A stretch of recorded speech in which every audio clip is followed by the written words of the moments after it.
Welcome, welcome, welcome, welcome, welcome. Hope everyone's good. Narcissistic personality disorder is the topic, or NPD for short. And I kind of want to learn as much about this subject as I can.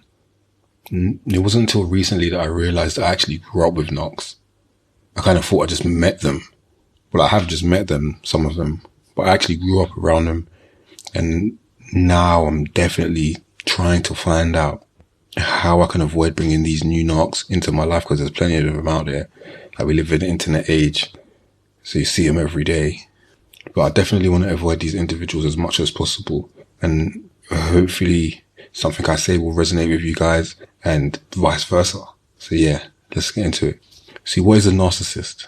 I believe this is a very important topic, and people need to understand and wrap their head around the way these folks operate in order to avoid that pain and devastation that these people just bring into your lives and everyone else's lives around them. And most of the time, we don't know what we're dealing with.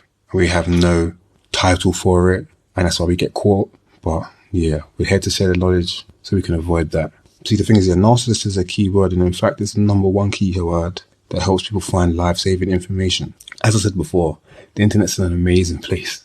Like, you can find out anything you really wanted. Like, you can find out about history that they don't teach you in books. Whatever it is that you want to know, you can know. It's just whether you're lazy or not. But the thing is, without the key words, and narcissist is a key word, the information is scarce. So you need to know exactly what the terminologies are. And I don't know all of them. And that's kind of why I'm here. We're going to find out, though. See, the term narcissist originated from Greek mythology, where a young man named Narcissus fell in love with his own image reflected in a pool of water. Yeah. Do you know what? That actually makes perfect sense. Especially with my narcissist. When he looked in the mirror, he saw a king. But when everyone else looked at him, I don't think that that's what they saw, but we'll get into that in another video. See, NPD, or pathological self-absorption, was first identified as a disorder in 1898 by Havelock Ellis.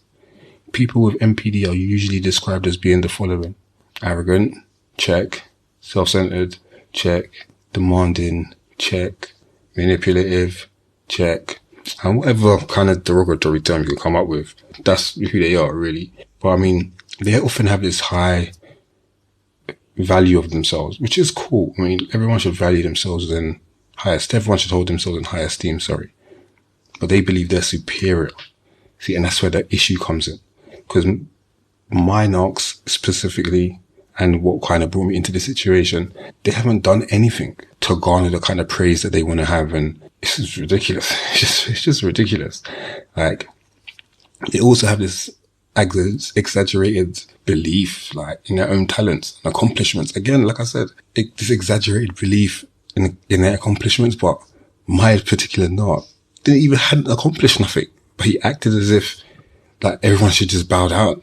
I mean, like, yeah, the whole power, success, yeah, like everything that we all kind of aspire to have in one way or another, because it is relative. But we all obviously we all desire to get further than we are. We know no one really wants to stay where they are. Well, if you've met the narcs, then you kind of realize that that's not true. And the delusions are really strong with them ones. But as I was saying, see, most of the NPD's confidence comes from mirroring. Yeah. So if you're confident, they can mirror your confidence. But a lot of the time, they don't understand the difference between confidence and arrogance. Innit? Like a wise man once said, people often mistake confidence for arrogance because they never walked in your shoes. Simple. See, but the thing is, yeah, people who have a healthy self-esteem are usually really humble, while people who have NPD are not. They tend to put themselves on a pedestal and perceive themselves as better than everyone else. They devalue you. I've been devalued too. I mean, again, I have more education than my narcissist on paper, but he was constantly telling me that he was smarter than I was. And it was just like, look, I mean, it's not a big deal, but it also kind of shows you where their head's at. It's just a little tactic. Do you know what I mean? I mean, if you're with a narcissist and it's a girlfriend, which I've had a narcissistic girlfriend, and she just used to try to withhold sex. And to me, it's a childish game, innit? That we're adults. Do you know what I mean? I've had the rage. Yeah. Which is out of nowhere. The threats, it's like watching a toddler. Yeah. If you've ever seen a toddler throw a tantrum, imagine what a 38-year-old man, 190 pounds, looks like throwing a tantrum. If you need to paint a different picture, imagine a 26-year-old Spanish woman who's from Spain, literally, yeah, throwing a tantrum. What she's doing is just cursing in Spanish. Yeah, a tantrum. But I'll get back to it anyway. See, similarly, they project. Yeah, and that's just literally because they always play the victim. Nothing is ever their fault. Nothing can be their fault. Yeah, everything has to be outside of themselves. And that's the big problem. There is no parenting of oneself that everyone else has to and should go through. Why would you not want to go through that? The personality condition that the narcissist has, I'm slowly learning to not take it personally. It's just who they are and how they are, and they don't seem to want to change.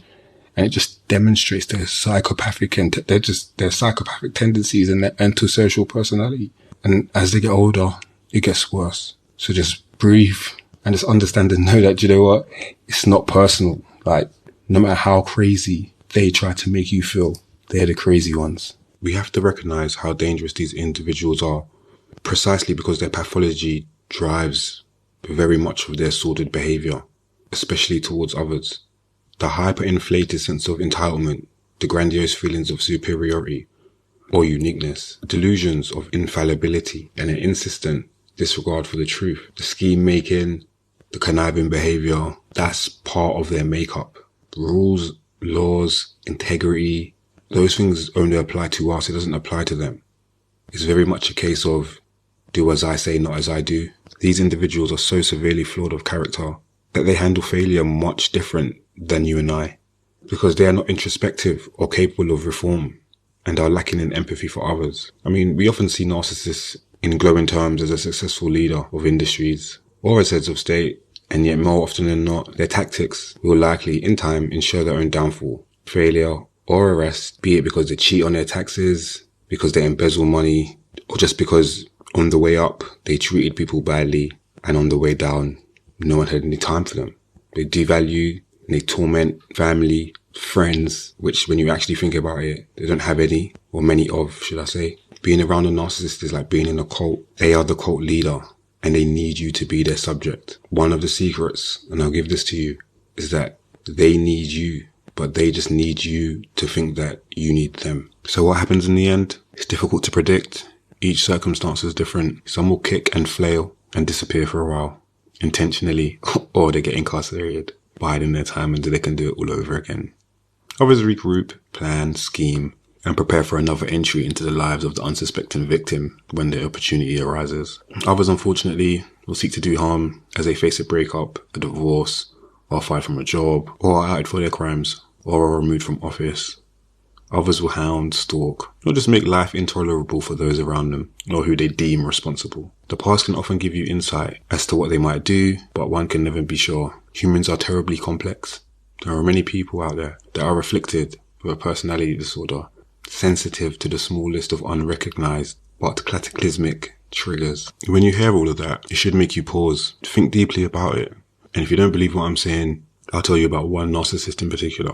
Yeah, it's quite famous actually. He was from Austria and he used to paint postcards for a living. He was quite full of himself, no shortage of grandiose ideas. One day he decided to run for office. He had a few different goals in mind, but there was one main goal that all the smaller ones culminated to. The driving force behind everything that this man did. And that goal was to make Germany great again.